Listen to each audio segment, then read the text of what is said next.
కృపను పొందిన మనము, వినండి బాగా, కృపను పొందిన మనము, ఆ కృప అనే 2 అక్షరాలు గల పదములోనే సమస్తమును కూడా పొంది ఉన్నాం. సమస్తము పొందాం అంతే.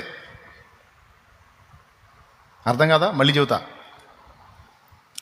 కృపను పొందిన మనము, కృపను బట్టి సమస్తము పొందుతాము అనలా, నేను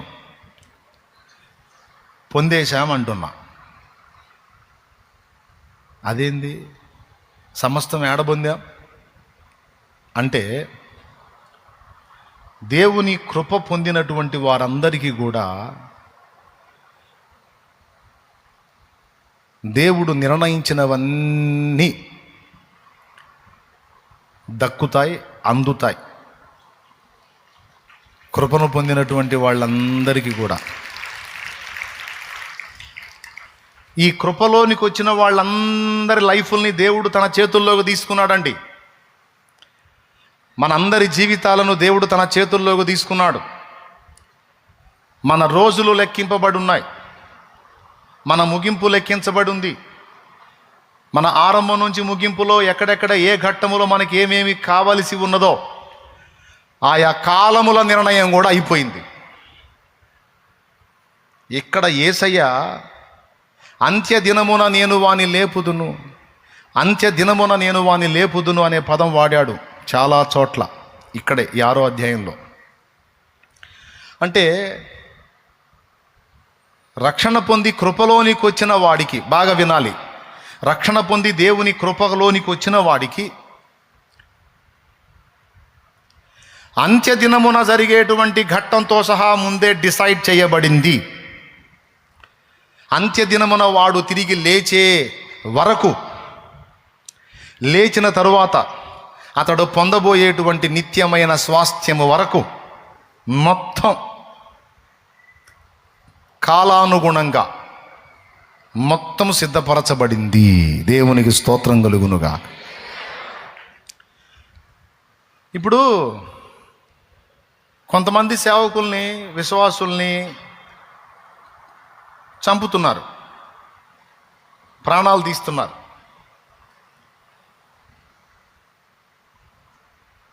మరి ఇలాంటి దుర్మార్గాలు జరుగుతున్నా కూడా మరి న్యాయం జరగట్లా. కొన్ని సన్నివేశాలు చూసినప్పుడు హృదయం ద్రవించుకుపోతుంది, బాధ కలుగుతుంది, మూలుగు వస్తుంది. అన్యాయం స్పష్టంగా కళ్ళ ముందు కనబడుతున్నప్పుడు హృదయం ఆవేదనతో నిండిపోతుంది. దేవుని ముందుకెళ్ళి దేవుణ్ణి అడిగితే, పగ తీర్చుట నా పని, నేనే ప్రతిఫలం ఇస్తును, నిమ్మళంగా ఉండు అన్నాడు దేవుడు. ఒక్కటే ఒక మాట, ఏందయ్యా ఏం జరుగుతుంది? నీ పిల్లలు హతసాక్షులు అవుతున్నారు, బలి పశువులు అవుతున్నారు. మరి దుర్మార్గాలు చేసినోళ్ళు, చేస్తున్నోళ్ళు రాజాల్లాగా, దొరబాబుల్లాగా తిరుగుతున్నారు, పెద్ద మనుషుల్లా చలామణి అవుతున్నారు. వాళ్ళని ఎవడు పట్టుకోడు, ఎవడు శిక్షించడు, ఎవడు వాళ్ళని గుర్తించడు, ఎవడు వాళ్ళ గురించి పోరాడడు. వాళ్ళు దర్జాగా దొరబాబుల్లాగా దుర్మార్గాలు చేసి కాలర్ ఎగరేసి తిరుగుతూ ఉన్నారు హ్యాపీగా. వాళ్ళ దుర్మార్గాలకు బలైపోయినటువంటి దేవుని పిల్లలు, ఆ పిల్లల కుటుంబాలు వేదనామయమైపోతున్నాయి అని దేవుని ముందు నేను కూర్చున్నప్పుడు, దేవుని ముందు ఆలోచనలో నేను పడినప్పుడు దేవుడు నాకు ఇచ్చిన సమాధానం ఏంటంటే, ప్రసంగి గ్రంథము 3వ అధ్యాయము 1వ వచనం నుంచి చదువురా అన్నాడు.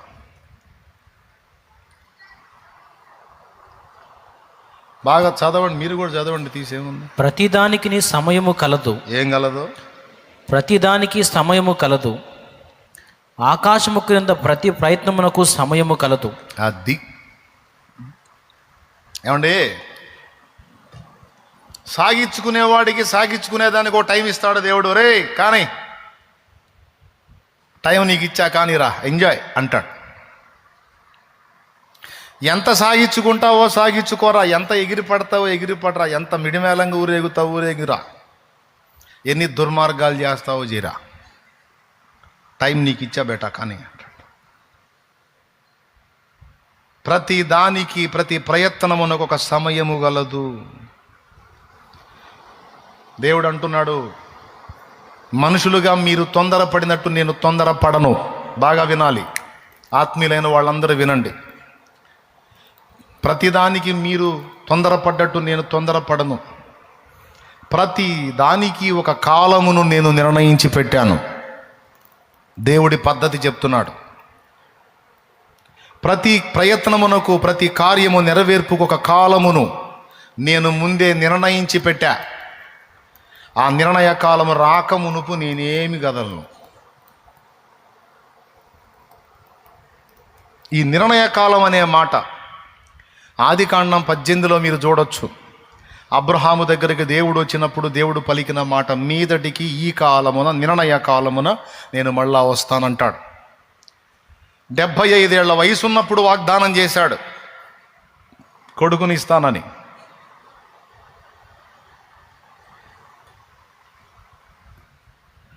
తొంభై 99 ఏళ్లకు వచ్చాడు. 75, 99, 24 ఏళ్ళు. 24 ఏళ్ల తర్వాత వచ్చి అంటాడు, మీదటికి ఈ కాలమున నిర్ణయ కాలమున అంటాడు. అంటే అబ్రహాముకి ఇస్సాకు అనే కొడుకుని ఎప్పుడు ఇవ్వాలని డిసైడ్ చేశాడంటే, ఎప్పుడు నిర్ణయించాడంటే 25 ఏళ్ల తర్వాత. అంటే ఎప్పుడు డిసైడ్ చేయబడింది? ఎప్పుడో ముందే నిర్ణయించబడింది.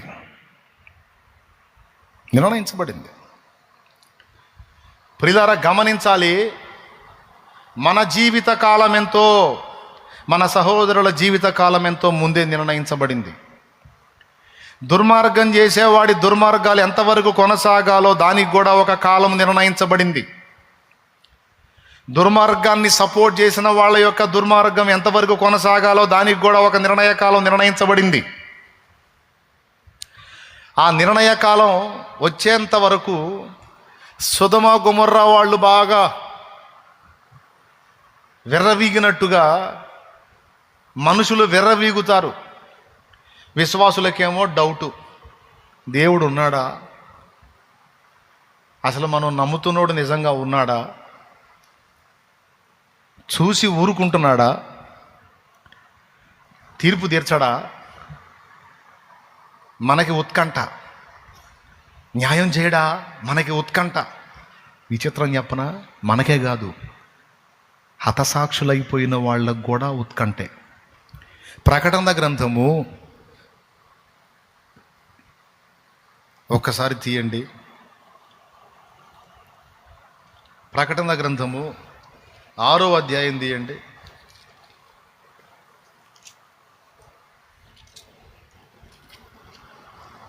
తీశారా? 9వ వచనం చదవండి. ఆయన 5వ ముద్రను విప్పినప్పుడు దేవుని వాక్యము నిమిత్తమును తాము ఇచ్చిన సాక్ష్యము నిమిత్తమును, దేవుని వాక్యము నిమిత్తమును తాము ఇచ్చిన సాక్ష్యము నిమిత్తమును వధింపబడిన వారి ఆత్మలను బలిపీఠము క్రింద చూచితిని. వారు నాదా సత్యస్వరూపి పరిశుద్ధుడా, ఎందాక తీర్పు తీర్చకయు మా రక్తము నిమిత్తము భూనివాసులకు ప్రతిదండన చేయకు ఉందువని బిగ్గరగా కేకలు వేసిరి. తెల్లని వస్త్రము వారిలో ప్రతివానికి ఇయ్యబడెను. మరియు వారి వలనే చంపబడబో వారి సహదాసుల యొక్కయు సహోదరుల యొక్కయు లెక్క పూర్తియగు వరకు ఇంకా కొంచెము కాలము విశ్రమింపవలనని వారితో చెప్పబడెను. అది సంగతి. ఇప్పుడు జరుగుతున్నటువంటి దురాగతాలు, దుర్మార్గాలు, అన్యాయాలు, అక్రమాలు దేవుని పిల్లలు చూసి, దేవా ఏం చేస్తున్నావయ్యా నువ్వు? ఇంతమందిని కలిసి నీకు ప్రార్థన చేస్తున్నావు, వినపడట్లేదా? ఇంత దారుణంగా అన్యాయం జరుగుతుంటే, దుర్మార్గం జరుగుతుంటే, న్యాయం తప్పిపోతుంటే, అక్రమం జరుగుతుంటే ఏం చేస్తున్నావయ్యా నువ్వు అనే క్వశ్చన్ విశ్వాసులందరికీ వస్తుంది, భక్తిపరులందరికీ వస్తుంది. ఈ ప్రశ్న మనకే కాదు, హతసాక్షులైన వారికి కూడా వచ్చిందట. వచ్చి వాళ్ళు అడిగారట, నాథా ఎందాక భూనివాసులకు మా రక్తము నిమిత్తము ప్రతిదండన చేయకయుందువు, ఎందాక తీర్పు తీర్చకయుందువు, ఎప్పుడయ్యా నువ్వు వాళ్ళని శిక్ష చేసేది అని అడిగారట. అప్పుడు ఆయన అన్నాడట, మీ వలనే ఇంకా హతసాక్షులు కావలసిన వాళ్ళ లెక్క సంపూర్తి కావాలి, అది జరిగేంతవరకు ఇంకొంచెము కాలం వెయిట్ చేయండి. ఈ లెక్క హతసాక్షుల లెక్క సంపూర్తి కావాలి, ఈ పాపం చేసేవాళ్ళ పాపం కూడా సంపూర్తి కావాలి. సొదొమ గొమొర్రాలను నాశనం చేయడానికి దేవుడు పోయినప్పుడు ఈ మాట అనే పోయాడు, నా యొద్దకు వచ్చిన మొర్ర చొప్పున వారు సంపూర్ణముగా జరిగించిరో లేదో నేను వెళ్ళి చూచి తెలుసుకుందును అనుకొని ఆయన ఆ తట్టు వెళ్ళాడట. సొదొమ గొమొర్రాలను గూర్చిన మొర్ర దేవుని దగ్గరకు చేరింది. స్తోత్రం చెప్పండి. ఈరోజు పరిశుద్ధుల రక్తపాతము ద్వారా వస్తున్న మొర్ర, నీతిమంతుల రక్తము మొర్ర పెట్టిద్ది ప్రియులారా, పరిశుద్ధుల రక్తము మొర్ర పెట్టిద్ది. ఆ మాట బైబిల్ గ్రంథంలో ఉంది. ఆదికాండం 4 మీరు చూడగలిగితే, నీ చేతిలో నుండి నీ తమ్ముడైన హేబేలు రక్తము తీసుకోవడానికి తన నోరు తెరచిన ఈ భూమి మీద నీవు ఉండకుండా దేశ దిమ్మరివై తిరుగుదురా అన్నాడు కయ్యనుతో. నీ తమ్ముని యొక్క రక్తము మొర పెడుతుంది అన్నాడు. చూడు, ఆదికాండం 4వ అధ్యాయం 10వ వచనం. అప్పుడు ఆయన, నీవు చేసిన పని ఏమిటి? నీ తమ్ముని రక్తము యొక్క స్వరము నేలలో నుండి నాకు మొరపెట్టుచున్నది. అద్దుగదుగు, రక్తము యొక్క స్వరము అన్నాడు, గుర్తుపెట్టుకో. రక్తము యొక్క స్వరము అనే మాట మర్చిపోవద్దు. రక్తము అంటే మనకు తెలిసి ఏదో నీళ్ళలాగా పారిపోయే బ్లడ్ అనుకుంటాం, కానీ దానికి ఒక స్వరం ఉంది, అది మొర్ర పెట్టిద్ది అనే విషయాన్ని ఇక్కడ స్పష్టంగా దేవుడు బయలుపరిచాడు. సొదొమ గొమొర్రాలను గూర్చిన మొర్ర గొప్పది గనుక దాని ద్వారా హతులైన వారు, బాధింపబడిన వారు చేసిన మొర దేవుని దగ్గరకు చేరింది. చేరి నా దగ్గరకు వచ్చిన మొర్ర చొప్పున వారు సంపూర్ణంగా జరిగించిరో లేదో చూడండి. ఆదికాండము 18వ అధ్యాయం 20వ వచనం. చదువు. మరియు యెహోవా సొదొమ గొమొర్రాలను గూర్చిన మొర గొప్పది గనుకను వాటి పాపము బహు భారమైనది గనుకను నేను దిగిపోయి నా యొద్దకు వచ్చిన ఆ మొర చొప్పుననే వారు సంపూర్ణముగా చేసిరో లేదో చూచెదను, చేయని ఎడల నేను తెలుసుకొందున నేను. అది మొర్ర వచ్చింది, వచ్చిన మొర్ర చొప్పున వాళ్ళు సంపూర్ణంగా చేశారో లేదో. హతసాక్షుల లెక్క సంపూర్ణం కావాలి, హతసాక్షులనుగా కొంతమందిని చేస్తున్నటువంటి దుర్మార్గుల పాపం కూడా సంపూర్ణం కావాలి. ప్రతి వాడికి ఒక టైం డిసైడ్ చేసి పెట్టాడు దేవుడు. ఆ సమయం వచ్చిందాకా చెవులున్నా లేనట్టుగానే కూర్చుంటాడు, నోరున్నా లేనట్టుగానే మాట్లాడకుండా మౌనంగా కూర్చుంటాడు, చేతులున్నా పని చేయనట్టుగానే కూర్చుంటాడు, మొత్తం ఒక విగ్రహంలాగా కూర్చుంటాడు. ఎందుకు ప్రభువా నువ్వు అలా కూర్చున్నావు అంటే, టైం ముందులే ఉండరా అంటాడు. బాగా వినాలి, ఏమంటాడు? టైం ముందులే ఉండు బేట, ఎవడికి చేయాల్సిన న్యాయం వాడికి చేస్తా కదరా, రే నేను ఉన్నా కదరా, నా పేరు ఉన్నవాడు. దేవునికి స్తోత్రం. పగ తీర్చుట నా పని, నేనే ప్రతిఫలం ఇస్తున్నాను. సంతోషించాల్సిన విషయం ఏంటంటే, ఒక్కడిని కూడా వదిలిపెట్టాడు దేవుడు.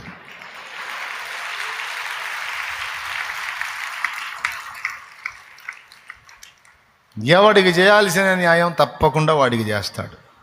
ఉన్నాడుగా పైన చూచుచున్న దేవుడు, ఎల్ షద్దాయ్, ఎల్ రోయి, సర్వశక్తి గల దేవుడు ఎల్ షద్దాయ్,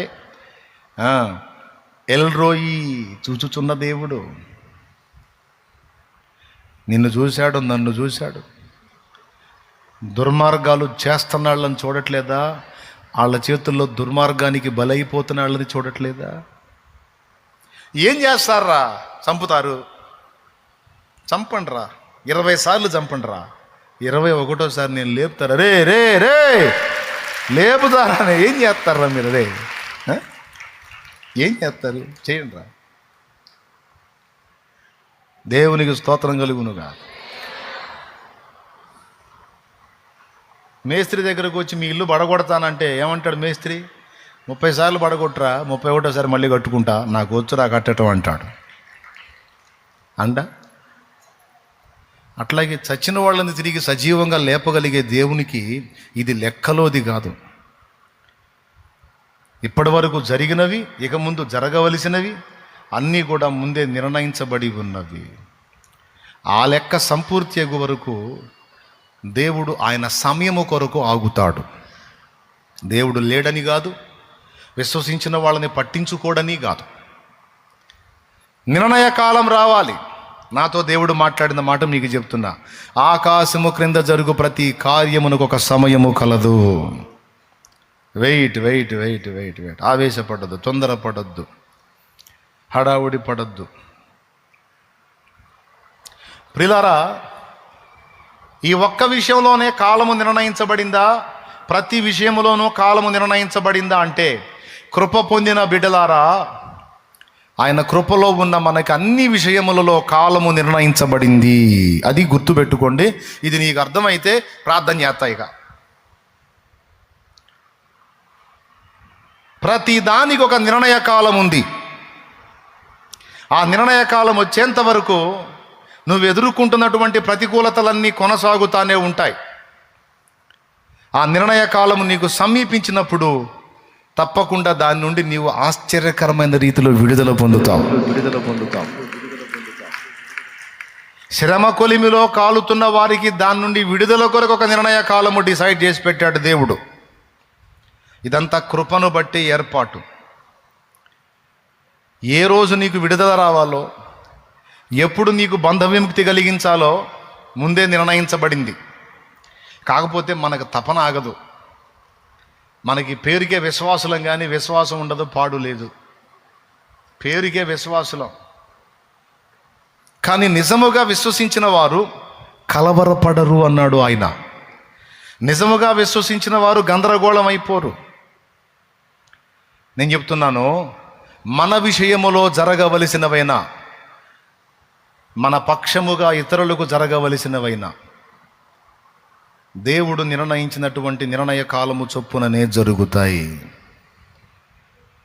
మనం పరిగెత్తితే కాదు, మనం జుట్టు పీక్కుంటే అవ్వదు. దేవునికి స్తోత్రం. ఆయన నిర్ణయించిన నిర్ణయ కాలము రావాలి. మా అమ్మాయికి ఈడు మించిపోతుందండి, ఎప్పుడు పెళ్ళయిద్దో ఏమోనండి, ఇంతవరకు అసలు ఒక సంబంధం కూడా కుదరలేదు అని నువ్వు బాధపడతావు. ఒక సేవకుడిగా, దేవుని సేవకుడిగా నేను చెప్పేది ఏంటంటే, మిమ్మాయి సమయం అయింది, నీ సమయం అయింది, కానీ ఆయన సమయం ఇంకా కాల. ఆయన నీకు శ్రేష్టమైనటువంటి దాన్ని సిద్ధపరిచాడు సిస్టర్. ఆ శ్రేష్టమైనది నీవు అందుకోవటానికి తగిన సమయం రావాలి, నిర్ణయ కాలము రావాలి. అంతవరకు దేవుడిచ్చిన వాగ్దానాన్ని స్వతంత్రించుకోవడానికి నీకు ఓపిక కావాలి. హెబ్రీ పత్రిక చెప్పిన సాక్ష్యం ఇది.